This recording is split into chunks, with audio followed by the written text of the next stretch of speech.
Салам, 11 класстын бүтүрүүчүлөрү, силер менен мен кайрадан элдин сыймыгы, биз геометрияны улантабыз. Бурчтарга келип токтогонбуз, анда эмесе сабагыбызды баштайбыз.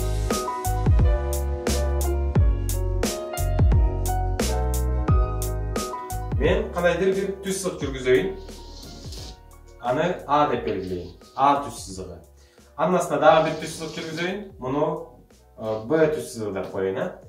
Кыскасы, эгерде А жана Б түз сызыктары эч качан кесилишпесе, бири-бири менен кесилишпесе, анда булар параллель түз сызыктар деп аталат. Геометрияда А параллель түз сызык Б-га деп жазбайбыз, жөн гана кыскача А параллель Б-га деп жазып койсок болот. Демек, бул белги параллель дегенди түшүндүрөт. Макул. Тескерисинче, эгерде эки түз сызык кесилишсе 90 градуста, 90 градус билебиз, тик болуп кесилишсе, анда бул түз сызыктар перпендикулярдуу түз сызыктар деп аталат. Бирок азыр бул түз сызыктарыбызда эч кандай белги жок, белги коюп коелу, анан кийин жазалы. А түз сызыгы жана Б түз сызыгы. Эгерде А түз сызыгы перпендикулярдуу кесилишсе Б түз сызыгына, анда ал перпендикуляр деп аталат. Демек, белгилейбиз. А түз сызыгы менен Б түз сызыгы экөө бири-бирине перпендикулярдуу. Демек, бул белги, ушул белги перпендикуляр дегенди түшүндүрөт. Демек, ушул белгини көрсөк, анда А түз сызыгы менен Б түз сызыгы 90 градуста кайчылашыптыр деген түшүндүктү алабыз. Эми эки параллель түз сызыкты карайлы. Эгерде мен баягы эле жыгачымды ушул эки параллель түз сызыктын ортосуна койсом, бизде 8 бурч пайда болот. 1, 2, 3, 4, 5, 6, 7, 8. Эми булардын өзгөрүшүн байкайбыз. Жыгач өзгөрсө, бурчтар да өзгөрөт, аз карайбыз. Эми бул бурч менен бул бурчту карап туралы. Мен жыгачты улам сайын өзгөртөйүн. Бул бурч өзгөргөндө, бул бурч да өзгөрөт экен. Бул бурч өзгөрсө, бул бурч дагы өзгөрөт. Байкадыкпы? Анан дагы өзгөртөйүн. Кайра, бул бурч өзгөрсө, бул бурч менен бул бурч дагы өзгөрөт. Туура, демек анда бул бурч, бул төртөө бири-бирине барабар экен. Бул жак деле ошондой болот. Мынакей кайра карайлы. Эми бул жак менен бул жакты карайлы, бул жак менен бул жакты карайлы. Кыскача айтканда, эмнени айткым келип атат? Эгерде мен эки параллель түз сызыктын ортосуна кандайдыр бир түз сызык жүргүзсөм, менде пайда болот экен 8 бурч. Бул бурч, анан бул бурч. Аттарды коюп коеюн. Сан менен коюп коеюн, же тамга менен, макул, тамга менен. А бурчу, Б бурчу. Дагы белгилейин. Бул жак менен бул жак. С бурчу, Д бурчу. Кыскасы, мына бул бурчтар бири-бирине барабар экен. Бул өзгөрсө, булар дагы чогуу өзгөрөт. Карайбыз. А бурч А барабар экен бурч Б-га, анда бурч С барабар болот, бул жак барабар болот бурч Д-га. Кыскасы, бул 4 бурч бири-бирине барабар деген түшүнүктү алабыз. Эми кийинкиси. Бул жакка дагы бир бурч берилсин, бул жакка дагы бир бурч берилсин. Экөө бири-бирине барабар бурчтар, туурабы? Мисалы, И бурчу, анан F бурчу деп коелу. Анан бул жакка дагы бир бурч берилсин, бул жакка дагы бир бурч берилсин. L, анан K бурчу деп коелу. Кыскасы, бул 4 бурчтар бири-бирине барабар.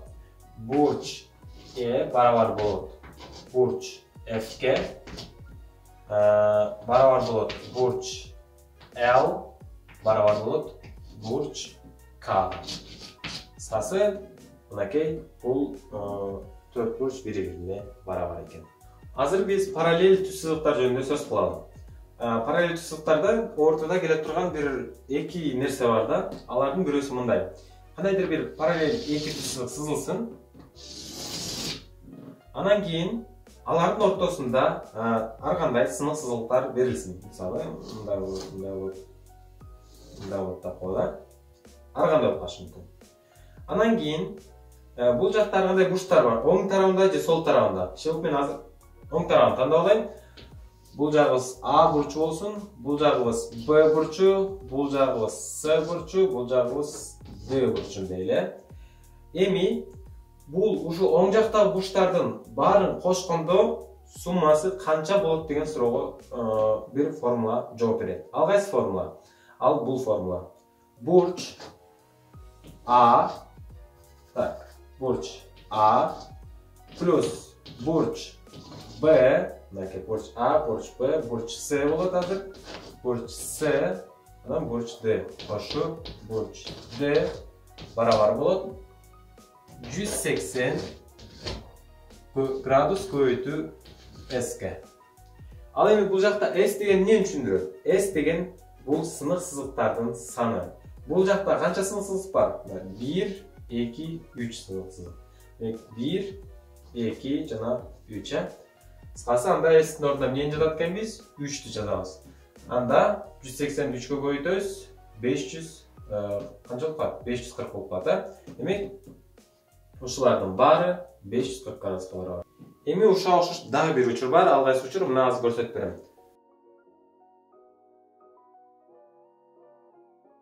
Жана биз бир тарабы, башкача айтканда оң тарабы белгилүү болгон бурчтардын суммасын тапканбыз бул формула менен. Эми бул жакта да бурчтар берилсе эмне кылабыз? Мисалы, бул жакта А бурчу берилсин, бул жакта Б бурчу берилсин, бул жакта С бурчу берилсин дейли. Ал эми тескерисинче сол тарабында бул жакта X бурчу берилсин, бул жакта Y бурчу берилсин дейли. Анда оң тарабындагы бурчтардын баарын кошуп туруп барабар кылсак сол тарабына, анда барабар болот деген сөз бар. Башкача айтканда, бурч А плюс, мына бурч А плюс бурч Б плюс бурч С деп коелу. Барабар болот экен кайсы бурчка? Бул жактагы сол тарабындагы бурчтардын баарын бири-бирине коштук. Барабар болот бурч X плюс бурч мынакей бул Y. Кыскасы, бул эсептер түшүнүксүз болушу мүмкүн силерге. Албетте практика жок, баары эле түшүнүктүү болот. Азыр биз практика алып баштайбыз, андан кийин баары түшүнүктүү болот. Анда эмесе баштайбыз практикабызды. Бул эсептин берилишин карасак, M параллель M'ге дейт. Демек, бул эки түз сызык бири-бирине параллель экен. Анын ортосун кандайдыр бир түз сызык кесип өтүптүр. Болгону бир эле бурч белгилүү экен, ал 126 градус дейт. Анда X канчага дейт. Кантип табабыз? Карайбыз. Биз да айтканбыз, бул бурч менен бул бурч белгилүү болмок. Анан бул бурч менен бул бурч белгилүү болмок. Демек, барабар болмок, бири-бирине. Демек, бул менен бул бири-бирине барабар. Анда бул жер 126 градус болсо, бул жерде 126 градус болот. Бул жакта 126 градус болот, бул жактагы 126 градус болот. Бизде белгилүү болгон нерсе эмне? Демек, бул түз сызык, мына бул жери 180 градуска барабар. Башкача айтканда, бул жер менен бул жерди кошсок, бул бурч менен бул бурчту кошсок, 180 градусту алабыз деген жоопко ээ болобуз. Башкача айтканда, 126 плюс X градус. Бул 2 градусту кошсок, канча градус чыгыш керек? 180 градус чыгыш керек. X градус барабар 126 бул жака терс белгимен өткөрөбүз. 180 градус минус 126 градус. X барабар 54 градус деген жоопто алабыз. Демек, X канча? 54 градуска барабар экен. Демек, бул эсепте M менен параллель экен. Экөө эч качан кездешпейт жана А бурчу канчага барабар дейт. Бул бурч канчага барабар. Бизде азыр алган биримде эмне бар? Эмнени ала алдык, эмнени билдик, ошону колдонуп чыгарабыз. Кыскасы, бул түз сызыкты өзүбүз мээбизден сыртка чыгара туралы. Карайбыз. Бул жак 132 болсо, бул жактагы 132 болот, туурабы? 132. Кайчылаш бурчтар, вертикалдык бурчтар бири-бирине барабар. Анан кийин бул жакты элестетели, мына. Кайра чыгып алабы, мындагы. Мындай болду. Бул жагыбызда 132, бул жер кичинекей көрүнбөс ичти коюп, мындай эле элестетиш үчүн 132. Анда бул жер менен бул жерде 132. Бирок бизде бул бурч 180 градуска барабар болуш керек, астыңкысы, туурабы? Анда астыңкысы 180ден 132 дегенди коебуз. 180 минус 132 барабар болот 48ге. Демек, Могул бурч канчага барабар экен? Ушул бурч 48 градуска барабар экен. 48 ге 132 кошсок, кайра астынын баары 180 градус болуп калат. Бул жактын баары 180 градус. Анда демек бул сызык азыр. Ошондо бул жер канчага барабар экен? 48 градуска барабар экен. 48 градуска барабар экен. Макул. Дагы бир нерсени таап алдык. Эми бул 2А деп турат. Анда бул жактагы канча болот? 2А болот, бул бурчтагы. Анда бул бурч 2А болсо, бул бурчтагы 2А, бул бурчтагы 2А болот. Анан бул бурчтагы 2А болот. Жана көрсөтүп бердим. Эми мен чийген бул бурчтун баары 180 градуска барабар болуш керек. Башкача айтканда A'ны кошобуз 2A'га, анан кайра A'га кошобуз 48ди. Ошондо 180 градус чыгыш керек. Жазам бул жака.